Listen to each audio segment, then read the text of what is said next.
Damn it. ఏంటిటా కుండబద్దలు కొడతా అత్త. నమస్కారం, కుండబద్దల ప్రేక్షకులకు స్వాగతం. చంద్రబాబు ఈవీఎంల ముఖ్యమంత్రి. ఇది వైఎస్ఆర్ కాంగ్రెస్ పార్టీ క్రింది స్థాయి కార్యకర్త నుంచి పై స్థాయిలో ఉండే నాయకుల వరకు ఈవెన్ జగన్మోహన్ రెడ్డితో సహా అంటున్న ఒకే ఒక మాట, ఏదో ఈవీఎం ట్యాంపరింగ్ చేసేశారని, అధికంగా 51 లక్షల ఓట్లు చేర్పించటం మూలాన అర్ధరాత్రి వరకు ఓటింగ్ జరిగిన దాంట్లో ఓటింగ్ పర్సంటేజ్ మీద కొంతమంది మేధావులందరినీ కూడా కూడగట్టి మరి ఎలక్షన్ కమిషనర్ మీద కానీ ఎలక్షన్ కమిషన్ మీదనే అనుమానాలు వ్యక్తం చేస్తున్న వాళ్ళు ఈ రోజున ఏమీ మాట్లాడలేక మెదలకుండా ఉండిపోయారు. జగన్మోహన్ రెడ్డి అడ్డంగా దొరికిపోయాడు. ఎలా దొరికిపోయాడు, ఏమిటి కారణం అనేది ఈ వీడియోలో పూర్తిగా మీకు వివరిస్తాను. వీడియో నచ్చితే ఖచ్చితంగా లైక్ చేయండి, ఇంకా మీకు తెలిసిన వాళ్ళందరికీ షేర్ చేయండి. అలాగనే మన కుండబద్దలు ఛానల్ని సబ్స్క్రైబ్ చేసుకోవటం మాత్రం మర్చిపోకండి. ఇక అసలు విషయానికి వస్తే, చంద్రబాబు నాయుడు కూటమి 164 సీట్లతోటి గెలిచిన తరువాత మరి వైసీపీ నాయకులు కానీ క్యాడర్ కానీ చేస్తున్న ఏకైక ఆరోపణ చంద్రబాబు ఈవీఎం మ్యానిపులేషన్ మూలాన గెలిచాడు అనేది. ఈవీఎం ట్యాంపరింగ్ జరిగింది అనే దాని మీద కోర్టులో కేసులు దాకా వెళ్ళటం కానీ, లేకపోతే బయట అందరూ సోషల్ మీడియాతో సహా ఇదే ప్రచారం చేయటం కానీ జరుగుతుంది. మరి ఈ రోజున వాళ్ళకు ఒక సువర్ణ అవకాశం వచ్చింది. కానీ జగన్మోహన్ రెడ్డి దాని మీద ఏంటిది ఇప్పుడే ఇలా ఎందుకు అవుతుంది, నాకేదో టైం బాగలేదంటుంది అన్నట్టుగా జగన్మోహన్ రెడ్డి కూడా చెప్పుకుంటున్నాడు. అలాంటి పరిస్థితి ఇప్పుడు ఎందుకు వచ్చింది అని అంటే, మరి chief election commissioner Gyanesh Kumar మీద విపక్షాలన్నీ కలిపి అభిశంసన తీర్మానం పెట్టారు. అందులో 130 మంది లోక్సభ ఎంపీలు, 63 మంది రాజ్యసభ ఎంపీలు దాని మీద సంతకం చేయటం కూడా జరిగింది. మరి ఎన్డీఏ అంటే కేంద్రంలో బీజేపీ అంటే నరేంద్ర మోడీ నేతృత్వంలో ఎన్డీఏ గవర్నమెంటు, అలాగనే రాష్ట్రంలో చంద్రబాబు నేతృత్వంలో ఎన్డీఏ గవర్నమెంటు, ఇలా డబల్ ఇంజన్ సర్కారు నడుస్తున్న తరుణంలో ఈవీఎం ట్యాంపరింగుల ద్వారానే అసలు అందుకోసమనే ఈ కూటమి కట్టడం జరిగింది. బీజేపీని నానా తిట్లు తిట్టిన చంద్రబాబు నాయుడు ఇప్పుడు మళ్ళీ బీజేపీతో కలిశాడంటే దానికి గల కారణం కేవలం ఈవీఎం ట్యాంపరింగే అని కూడా చెప్పుకుంటూ ఈవీఎంల మాయాజాలంతో గెలిచాడని చెప్పుకుంటున్నది ఈ రోజున వాళ్ళకు ఒక మంచి అవకాశం. మరి చీఫ్ ఎలక్షన్ కమిషనర్ అభిశంసన కోసం వీళ్ళు కూడా సంతకం పెట్టొచ్చుగా, కానీ దాని మీద పెట్టరు. మీరు గత కొద్ది రోజుల కిందట చూశారంటే లోక్సభలో స్పీకర్ ఓం బిర్లా మీద అవిశ్వాస తీర్మానం ప్రవేశపెట్టారు విపక్షాలన్నీ కలిసి. అందులో ఓం బిర్లా తనకి న్యాయంగాను వాళ్ళకి కావలసినట్టుగా ఈ అవకాశాలు ఇస్తున్నాడనే దానికో మాకు స్పీకర్ మీద ఎటువంటి వ్యతిరేకత లేదని చెప్పుకుంటూ వాళ్ళు అవిశ్వాసానికి వ్యతిరేకంగానే మరి వీళ్ళు కూడా ఓటు చేయటం జరిగింది. ఇది కేవలం మరి అందులో ఉన్న 4 పార్లమెంటు ఎంపీలు ఉన్నప్పటికీ మరి ఇప్పుడు గవర్నమెంట్కి అవసరం లేకపోయినా కూడా వీళ్ళు ఓటింగ్ చేశారు అని అంటే దానికి గల కారణం ఏంటి? పైన ఉన్న బీజేపీ నాయకుల యొక్క ప్రాపకం జగన్మోహన్ రెడ్డి ఖచ్చితంగా అవసరం. అలాగనే గతంలో కూడా ఇలాగా ఉపరాష్ట్రపతి ఎన్నికల సమయంలో బీజేపీ జగన్మోహన్ రెడ్డికి కూడా ఫోన్ చేశారు. ఎందుకు అనంటే రాజ్యసభలో వాళ్ళకి చాలామంది ఎంపీలు ఉన్నారు, వాళ్ళ యొక్క అవసరం మనకుందని చెప్పుకోవటానికి.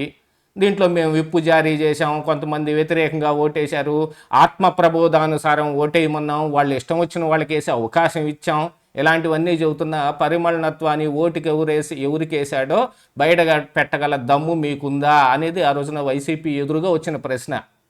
ఈరోజు అస్సలు ఈ రాజ్యసభలో కావచ్చు లోక్సభలో కావచ్చు వైసీపీకి ఒక మంచి అవకాశం. ఎందుకంటే లోక్సభలో 4 ఎంపీలే ఉన్నా రాజ్యసభలో బాగానే ఉన్నారు కదా ఎంపీలు. అలాంటిది ఇప్పుడు ఇండి కూటమి ప్రవేశపెట్టిన ఈ అభిశంసన, ఈ సిఈసి అభిశంసన మీద వీళ్ళు ఏ నిర్ణయం తీసుకుంటారంటే అడకత్తర్లో పోకచెక్కలాగా తయారైపోయింది. పైన ఒక కత్తి కింద ఒక కత్తి ఇప్పుడు జగన్మోహన్ రెడ్డి మేడ చుట్టూతో వేలాడుతూ ఉన్నాయి. దానికి వ్యతిరేకంగా గనక ఓటు వేస్తే ఖచ్చితంగా ఇదిగో బీజేపీకి జగన్మోహన్ రెడ్డికి ఉన్న సంబంధాలు ఎస్టాబ్లిష్మెంట్ పూర్తిగా బయటపడిపోయినట్టే. ఎందుకంటే వచ్చిన అవకాశం మనం ఇప్పటిదాకా మాట్లాడిన మాటని మనమే వ్యతిరేకించినట్టు అయిపోదు. అక్కడ ఎలక్షన్ కమిషనర్ యొక్క ఈ ప్రభావం ఏమీ లేదు, న్యాయంగానే జరిగినాయి ఓట్లు, ఈవీఎంల ట్యాంపరింగ్ జరగలేదు అని ఒప్పేసుకున్నట్టుగా అయిపోతుంది జగన్మోహన్ రెడ్డి కూడా. కానీ కిందనున్న కార్యకర్తలందరూ ఇబ్బంది పడిపోతారు. అలాంటి ఒక పరిస్థితి ఈరోజు జగన్మోహన్ రెడ్డికి వచ్చింది. అందుకనే అడ్డంగా దొరికిపోయాడు వైఎస్ జగన్మోహన్ రెడ్డి అని అనటానికి ఏమాత్రం సంకోచం అవసరం లేదు. ఎందుకంటే బీజేపీ యొక్క అవసరం జగన్మోహన్ రెడ్డికి ఎంత ఉంది అనేది కల్తీ నెయ్యి ద్వారా కానీ లిక్కర్ స్కాములో జగన్మోహన్ రెడ్డి పేరు కానీ ఆయన విచారణ కానీ ఇంతవరకు జరగకపోవటం కానీ వీటన్నిటిని బట్టి చూస్తుంటే వాళ్ళ తెరచాటు సంబంధాలు, వాళ్ళకున్న చాటుమాటు స్నేహాలు మొత్తం బయటపడిపోయినాయి. అసలు ఇప్పుడు నిరూపితమయ్యేది లిట్మస్ టెస్ట్ లాగా ఇప్పుడు ఈ ఈ యొక్క అభిశంసన తీర్మానం తయారై కూర్చుంది. ఈ రోజున జగన్మోహన్ రెడ్డి మరి ఏ నిర్ణయం తీసుకుంటాడనే దాని మీదనే మొత్తం అంతా చర్చ నడుస్తోంది.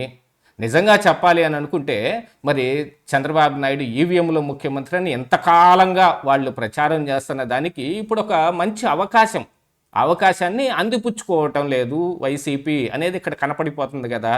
దానికి గల కారణాలు అనంటే ఇక మరి ఇంతకుముందు మనం చెప్పుకున్నట్టుగానే సరే వీటిల్లో మరి ఇండి కూటమికి మేము సహకరించే విధంగా లేము అనుకుని ఇప్పుడు వీళ్ళందరూ కలిసి అక్కడ గైర్హాజరయ్యారనుకోండి, అక్కడ కూడా వీళ్ళకున్న చాటుమాటు వ్యవహారమే బయటపడిపోయింది. వీళ్లకు ముందున్న ఏకైక పరిస్థితి ఏమిటి? ఇప్పుడు ఈవీఎం ట్యాంపరింగ్ ఖచ్చితంగా జరిగిందనో ఈ మేధావులు మాట్లాడుతున్నా అంటే వైసీపీ మాట్లాడిస్తున్న ఈ మాటలన్నిటికీ బలం చేకూరాలి అంటే ఖచ్చితంగా సిఈసి అభిశంసనకు వీళ్లకు అనుకూలంగానే తీర్మానం చేయాల్సిన అవసరం వైసీపీకి కూడా ఉంది. అలాంటివి చేసినప్పుడే వాళ్ళు మాట్లాడుతున్న మాటల మొత్తానికి నిబద్ధత వస్తుంది. ఏది ఏమైనా జగన్మోహన్ రెడ్డి మాట్లాడిన మాట మీద స్టాండ్గా నిలబడతాడు అనేది. కాకపోతే గతంలో ఆయన చెప్పుకున్నట్టే మాట మార్చడు, మడెం తిప్పడు అన్నట్టుగా ఇప్పుడు మాట మార్చేసినట్టుగా అయిపోదు. ఈ విషయాన్ని వాడుకోకుండా మళ్ళీ రేపు ఈవీఎంల మీద వీళ్ళు ఎలాగా ఆరోపణలు చేయగలుగుతారు? ప్రస్తుతం ఇప్పటిదాకా చేసిన ఆరోపణలకు కనీసం సమాధానమైనా చెప్పగలుగుతారా? ఎందుకు జరుగుతుంది ఇలాగా అనంటే పైన ఉన్న బీజేపీ తోటి ప్రతి ఒక్కళ్ళకి అవసరం ఏర్పడటం. చంద్రబాబు నాయుడు కూటమి కట్టాడు అని అంటే ఇదిగో అవసరం కోసమే కట్టాడు అని అనుకుంటే ఇప్పుడు జగన్మోహన్ రెడ్డి కూడా వాళ్ళకి అనుకూలంగా ఉంటున్నాడు అని అంటే రేపు రాబోయే ఎన్నికల్లో ఏదో ఒకటి తిమ్మిని బమ్మిని చేసైనా బీజేపీ తోటి ఈయనకున్న సత్సంబంధాలని మళ్ళీ తిరిగి పునరుద్ధరించుకోవటం కోసం, దానికోసమనే ఇప్పుడు మరి బెంగళూరులో కూడా ఆ పార్టీ నాయకులతోటి సీక్రెట్ మీటింగులు పెడుతున్నాడనే వార్త కూడా మనం గతంలో కొండబద్దల్లోనే చెప్పాం. అలాంటి వాటన్నిటికీ ఈ రోజున ఖచ్చితంగా బలం చేకూరుతుంది. మరి జగన్మోహన్ రెడ్డి స్టాండ్ ఏమిటి అని అంటే ఖచ్చితంగా బీజేపీ వైపే స్టాండు. ఏమున్నా కానీ బీజేపీతోటే ఆరోపణలు చేయటానికి, నోటికొచ్చిన మాటలు మాట్లాడటానికి ఇక్కడ కేవలం చంద్రబాబు నాయుడు మీదే మాట్లాడుతున్నా బీజేపీని ఏమి అనకపోయినా అవసరమైన సమయంలో వాళ్ళు తీసుకున్న స్టాండ్ మీద నిలబడాలి, ఈవీఎంల మీద ఖచ్చితంగా చర్చ జరగాలి, వీళ్ళు చెబుతున్న మాట ఎవరైనా నమ్మాలి అని అంటే ఈరోజు అభిశంసనకి ఖచ్చితంగా అనుకూలంగా తీర్మానంలో వీళ్ళు ఓటు వేయాల్సిన అవసరం ఉంది. కానీ అలాంటిది ఏం కనపడటంలా. అంటే జగన్మోహన్ రెడ్డి అడ్డంగా బుక్ అయిపోయాడు దీని ద్వారా. మరి రేపు ఏం చేస్తాడనేది చూడాల్సిన అవసరం ఉంది. ఇదే ఈరోజు కుండబద్దలు.